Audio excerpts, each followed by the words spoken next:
হলো সেই হামহাম ঝর্ণা। আমরা প্রায় 1.5 ঘন্টা ট্রেকিং করার পরে কিন্তু আমরা চলে আসলাম সেই হামহাম ঝর্ণায়, যেটা শ্রীমঙ্গলে অবস্থিত।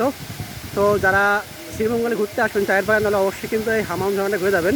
ট্রেকিং পথটা কিন্তু অনেক অ্যাডভেঞ্চার, সেই সাথে কিন্তু এখন সুন্দর একটা ঝর্ণা আপনারা কিন্তু এখানে দেখতে পারবেন, যেটা আপনাদের মন জুড়ে যাবে। ট্রেকিংয়ের যে ক্লান্তি সেটা কিন্তু এই জায়গায় আসার পর কিন্তু একদমই আপনারা পাবেন না।